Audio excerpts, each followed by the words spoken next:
That was CTV's Richard Madden reporting. This is major news today. A new country about to be born. With more on the story and what the new country will mean, two guests in studio today.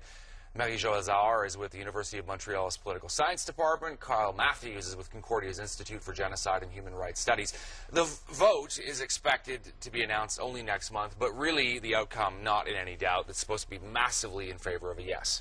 Absolutely. This has been long in coming. It is the result of the failure of the peace agreement to really give the South Sudanese guarantees as to what they want, which is respect for diversity and a fair share of the country's power and riches.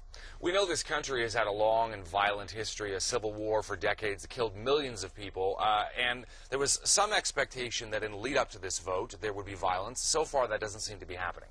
Well, there actually has been violence, Todd. In the last couple of years, there's been a higher rate of deadly violence in South Sudan than in Darfur. And just the last couple of days, there's been fighting in the Abyei region in which there have been 60 or 70 people killed. So we have to keep on top of this and monitor the situation very carefully. But are you surprised that the North Sudanese, if we can call them that, have not done more in terms of trying to keep the South part of the country?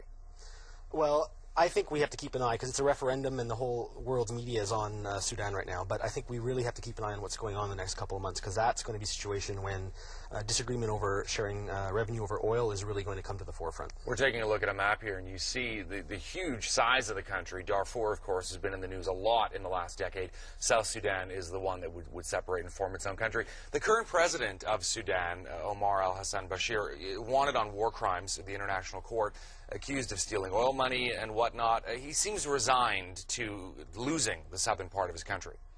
Well, he seems resigned. On the other hand, a cynic could say that this is one less problem of his hands, which might allow him to concentrate power and to deal with his other problems more decisively, which is why I agree with Kyle that we need to keep an eye on what's happening, not just in the south, but also inside the north in the coming months and years. We know that oil is king in a lot of ways in Sudan, and South Sudan would control about 75% of the oil fields, so that is a potential flashpoint as well, sort of in the scramble for resources.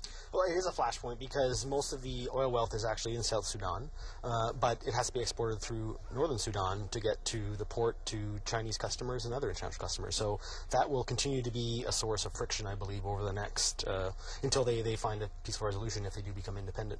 So the South controls most of the oil, but the North controls the pipelines.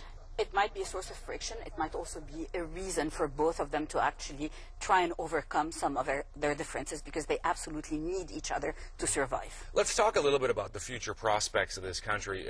To a certain extent, bleak. I mean, there's immense poverty, immense illiteracy, only about 50 kilometers of paved roads in a country the size of France. Independence is not going to be a magic solution. No, it's not. I mean, as you said, South Sudan a lot of it has been destroyed by fighting, over 2.5 decades of fighting, over 4 million people displaced. It is one of the most poorest parts of Africa. It's landlocked. So it's not going to be just a magic wish, you're right, when you vote for a referendum for independence and everything's solved the next day. It's going to be a long, hard struggle. What do you think about the prospects? I agree with Kyle. I think there's an additional problem. It is in a very unstable region, and what happens outside, alongside the border of South Sudan with its neighbors, Uganda, Kenya, what have you, has the potential of making things even harder for the South Sudanese. And finally, in terms of the effect on Sudan itself, the original part that will be left over and the war crimes that the president faces, is this kind of a means by which he can rehabilitate himself or his country's image, which has been a little bit of a pariah state, if I can say, for the last little while? Well, it's kind of hard. He's the only sitting head of state that's being indicted by the ICC for genocide and crime against humanity. I don't think the ICC is going to turn an eye to that, even if South Sudan becomes independent. The international law doesn't work that way, so I think he still has a long way to rehabilitate his reputation.